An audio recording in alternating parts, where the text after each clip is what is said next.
Hello दोस्तों, नमस्कार। आप सभी का स्वागत है हमारे channel Hindi GS practice class by Hemlata में। तो आज हम लोग क्या पढ़ेंगे? आज हम लोग लिंग पढ़ेंगे। क्या हो गया? शब्द तो हो गया है और क्या विराम चिन्ह भी हो गया है। छोटे छोटे चैप्टर बचे हैं। आज हम लोग लिंग को खत्म कर लेते हैं। लिंग से कैसे कैसे प्रश्न बनते हैं। तो चलिए आज हम लोग एक वीडियो में कोशिश करेंगे, पूरी कवर कर देंगे। छोटा सा चैप्टर है, ज़्यादा बड़ा नहीं है, तो इसको कवर करते हुए चलते हैं। तो देखते हैं कि क्या कहता है हिंदी में लिंग किसे कहते हैं। जो जो शब्द स्त्री जाति या पुरुष जाति का बोध कराता है उसे क्या कहते हैं? लिंग कहते हैं। फिर से देख लीजिए, जो शब्द स्त्री या पुरुष जाति का बोध कराता है उसे क्या कहते हैं? लिंग कहते हैं। इसकी परिभाषा भी यही है, जिस शब्द से पुरुष तथा स्त्री जाति की का बोध होता है उसे क्या कहते हैं? लिंग कहते हैं। जिस शब्द से पुरुष या स्त्री जाति का बोध होता है उसे क्या कहते हैं? लिंग कहते हैं। लिंग के दो भेद होते हैं। कौन? नपुंसक लिंग किसमें पूछा जाएगा? नपुंसक लिंग संस्कृत में पूछा जाता है। हिंदी में कितने होते हैं? हिंदी में लिंगों की संख्या 2 होती है, स्त्रीलिंग और पुल्लिंग। तो चलिए, भेद कितने होते हैं? भेद 2 होते हैं। कौन सा? दो। इसके 2 भेद होते हैं। लिंग के 2 भेद होते हैं, पुल्लिंग और दूसरा स्त्रीलिंग। अब पुल्लिंग में एक लाइन लिख लीजिए, जो शब्द पुरुष जाति का बोध कराता है या कराते हैं उसे क्या कहते हैं? पुल्लिंग कहते हैं। दूसरा लिखिए, पहला ही फिर से बोल दे रहे हैं, जो शब्द पुरुष जाति का बोध कराते हैं उसे क्या कहते हैं? पुल्लिंग कहते हैं। स्त्रीलिंग में देखिए, जो शब्द स्त्री जाति का बोध कराते हैं उसे क्या कहते हैं? स्त्रीलिंग कहते हैं। जो शब्द पुरुष जाति का बोध कराएंगे उसे क्या कहेंगे? पुल्लिंग कहेंगे। जो शब्द स्त्री जाति का बोध कराते हैं उसे स्त्रीलिंग कहते हैं। जैसे इसमें देख लीजिए, एक तरफ लिख लीजिए स्त्रीलिंग, एक तरफ लिख लीजिए पुल्लिंग। 1 मिनट, थोड़ा सा शोर हो रहा है, गेट बंद कर दें। बस हो गया। तो क्या कहते हैं, जैसे सूर्य से क्या बनता है? सूर्य, पहले एक तरफ लिख लीजिए पुल्लिंग और दूसरी तरफ लिख लीजिए स्त्रीलिंग। फिर इसको समझते हैं। फिर क्या कहते हैं कि इसमें सूर्य से क्या बनता है?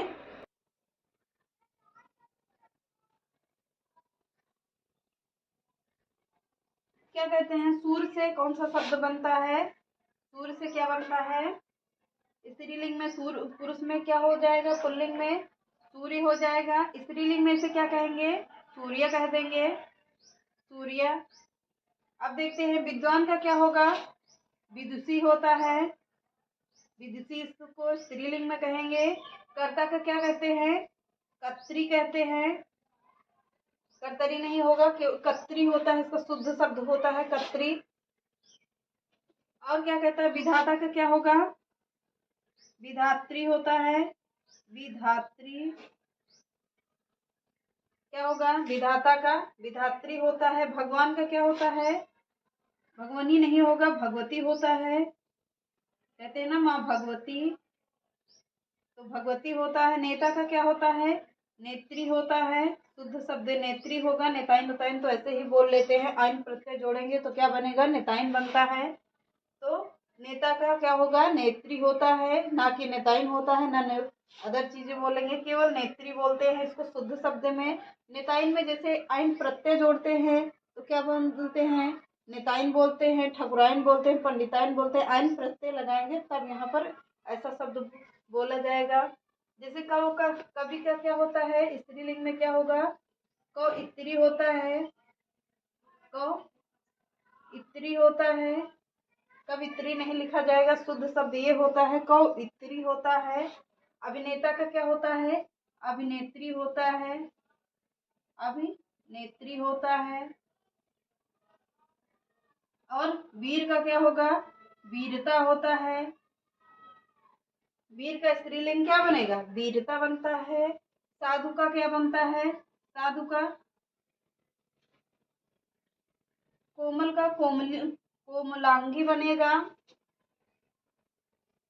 कोमल लिख लीजिए, एक छूट गया था, कोमलांगी। कोमलांगी, यहाँ एक शब्द शुद्ध होता है, कोमलांगी। कोमल का कोमलांगी बनता है। साधु का क्या बनेगा? साध्वी बनेगा, ऐसे लिखा जाएगा, साध्वी। गीदड़ का क्या बनेगा? गीदड़ी बनता है, गीदड़ी, इसका शुद्ध शब्द हो जाएगा और स्त्रीलिंग में प्रयोग भी होगा। तो गीदड़ी इसका शुद्ध होता है। ऋषि का क्या पूछा जाता है? ऋषि बहुत ही इंपॉर्टेंट है, ये परीक्षा में पूछा भी जा सकता है और कोमलांगी भी पूछा जा सकता है, तो इसको टिक कर लीजिएगा आप लोग। कोमल का कोमलांगी शुद्ध शब्द होता है, इसका स्त्रीलिंग में प्रयोग होगा। ऋषि का क्या होगा? ऋषिका होता है, ऋषिका, इसका शुद्ध शब्द होता है। और देख लेते हैं पुल्लिंग से स्त्री बनाने के नियम। पुल्लिंग से स्त्री बनाने के नियम देख लेते हैं। बहुत ही इम्पोर्टेंट चैप्टर है, इसको हम लोग ध्यान से पढ़ें।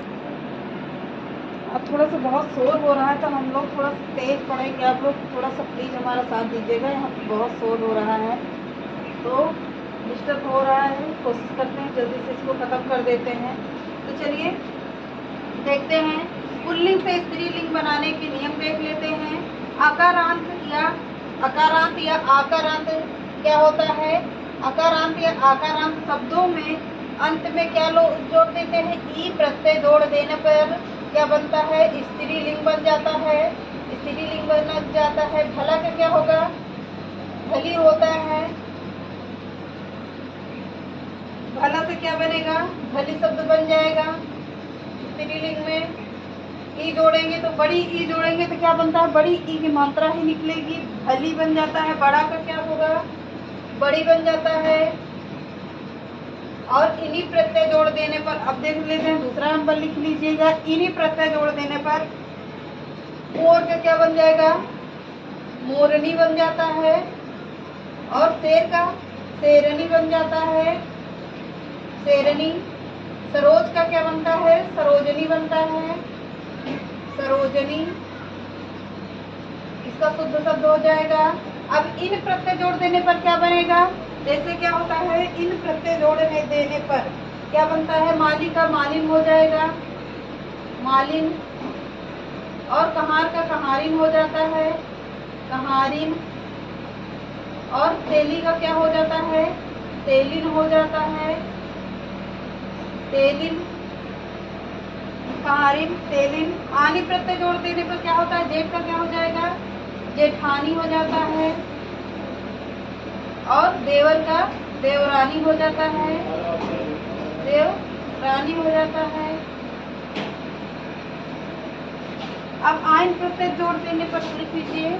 आइन प्रत्यय जोड़ देने पर इधर से हो गया होगा। अब देखते हैं इधर आइन प्रत्यय जोड़ देने पर ये कौन सा शब्द हो गया? कितने नंबर का? आइन,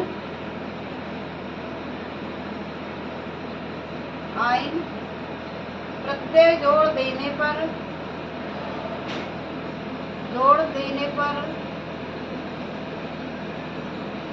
क्या हो जाता है? जैसे ठाकुर का हो जाता है, ठाकुर। और क्या होगा? पंडित होगा। ये ज्यादातर पूछा जाता है, पंडित। ठाकुर का क्या होता है? ठाकुराइन, ठाकुराइन हो जाता है। पंडित का क्या हो जाएगा? पंडिताइन हो जाएगा, ताइन। अब यह हो गया क्या? अब इससे सारे लिंग लमसम खत्म हो गए हैं। अब थोड़ा सा देख लेते हैं कुछ अनाजों के नाम सदैव पुल्लिंग में प्रयोग होते हैं। अब हेडिंग डाल लीजिए, कुछ अनाजों के नाम, कुछ अनाजों के नाम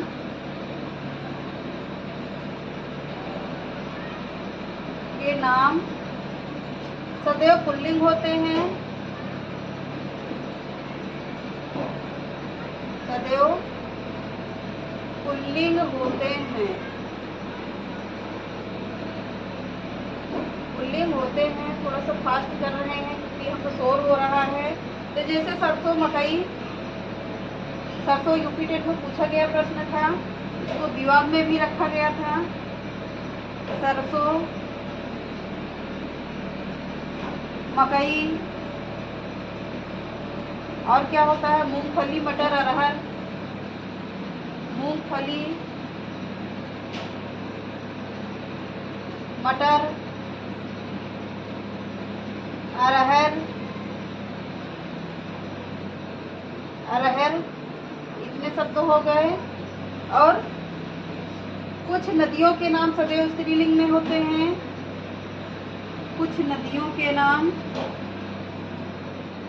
कुछ नदियों के नाम क्या होता है, के नाम सदैव स्त्रीलिंग में होते हैं। सदैव स्त्रीलिंग होते हैं, स्त्रीलिंग होते हैं।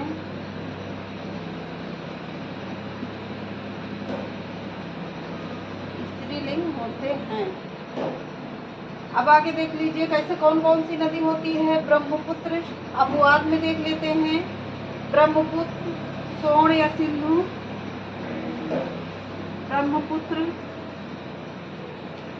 और अब इसको अपवाद में लिख लीजिएगा। अपवाद, ये बहुत अपवाद वाले प्रश्न बहुत ज़्यादा पूछे जाते हैं। ब्रह्मपुत्र, सोन, इसको कहते हैं सोन नदी, और सिंधु। अब कुछ लिख लीजिए। कुछ ग्रहों के नाम सदैव पुल्लिंग में होते हैं, जैसे अपवाद में पृथ्वी लिख लीजिए। कुछ ग्रहों के नाम, कुछ ग्रहों के नाम सदैव पुल्लिंग होते हैं। सदैव पुल्लिंग होते हैं।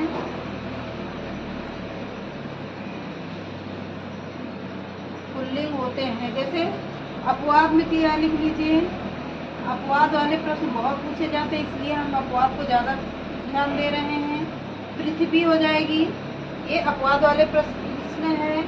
जैसे कुछ रत्नों के नाम क्या होते हैं, सदैव पुल्लिंग में होते हैं, तो इसको ऐसे ही लिखते रहिएगा। कुछ रत्नों के नाम,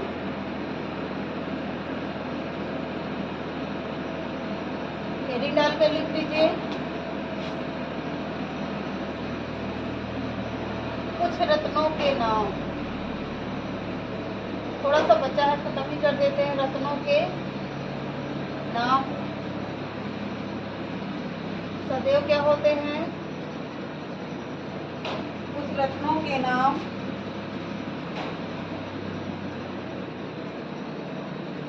सदैव पुल्लिंग होते हैं।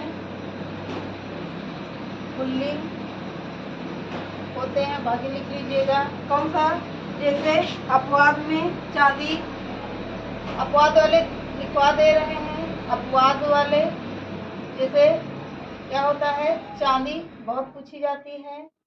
चांदी क्या होता है, चांदी स्त्रीलिंग में भी कहते हैं और पुल्लिंग में भी कहते हैं। तो चांदी हो गया। अब लिख लीजिए क्या, कुछ पर्वतों के नाम सदैव पुल्लिंग में होते हैं। कुछ पर्वतों के नाम, कुछ पर्वतों के नाम सदैव पुल्लिंग होते हैं। पुल्लिंग होते हैं। जैसे क्या हो गया, नीलगिरी अपवाद में है, इसको स्त्रीलिंग में भी गिना जाता है। अपवाद यहाँ पर लिखते रहिएगा। अपवाद, नीलगिरी, नीलगिरी ये स्त्रीलिंग में भी प्रयोग होता है और पुल्लिंग में भी प्रयोग होता है, इसलिए इसको ज़्यादातर कंपटीशन में पूछा जाता है। तो और लिख लीजिए। कुछ देशों के नाम, कुछ देशों के नाम, कुछ देशों के नाम जैसे अपवाद में क्या हो गया, अपवाद में श्रीलंका हो गया। श्रीलंका,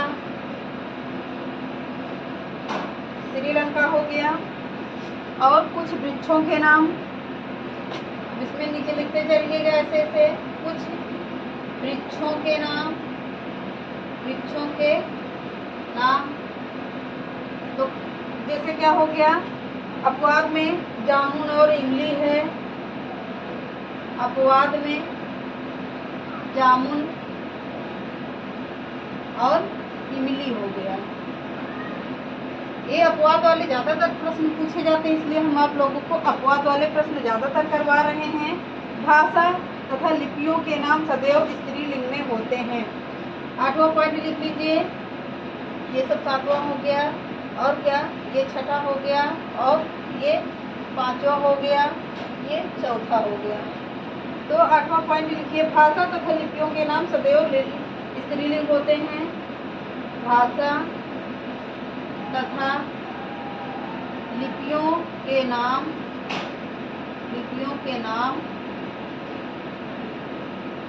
सदैव स्त्रीलिंग होते हैं,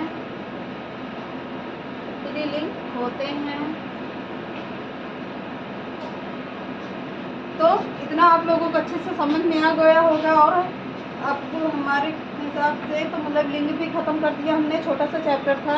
अब हम लोग क्या पढ़ेंगे, अब हिंदी में साहित्य का पोर्शन चालू करेंगे, जहाँ से बहुत सारे राइटर पूछे जाते हैं, बहुत इंपॉर्टेंट प्रश्न है। और क्या करते हैं कि वो अलंकार छूटा हुआ है, बड़ा चैप्टर है, और थोड़ा सा एक दिन में तो वाच्य खत्म कर देंगे, किसी दिन ना किसी दिन। तो चलिए कल ही रख देते हैं, तो वाच्य खत्म करके हम लोग क्या पढ़ेंगे, उसके ज़्यादातर प्रश्न हल करवा देंगे। अलंकार और क्या बचा है, रस बचा है, और कुछ ऐसे ही चैप्टर बचे हुए हैं। मेन रस हो गया, छंद हो गया, तो इसके हम लोग क्या करेंगे, प्रैक्टिस करवा देंगे। अगर टाइम बचता है तो हम लोग क्या करेंगे, इसको चैप्टर से पढ़ लेंगे। चैप्टर पढ़ने में बहुत टाइम लगेगा, तो इसलिए हम आप लोगों को प्रैक्टिस दे देंगे, क्योंकि अब जीडी का पेपर आने वाला है, पेपर लग गया है, इसी जनवरी में होना है, तो जल्दी से जल्दी सारे चैप्टर को कवर करते हुए चलेंगे। अब हम लोग क्या पढ़ेंगे, हिंदी साहित्य का पोर्शन पढ़ेंगे, जो यूपी टीजीटी पीजीटी के लिए भी ज़्यादातर पूछा जाता है।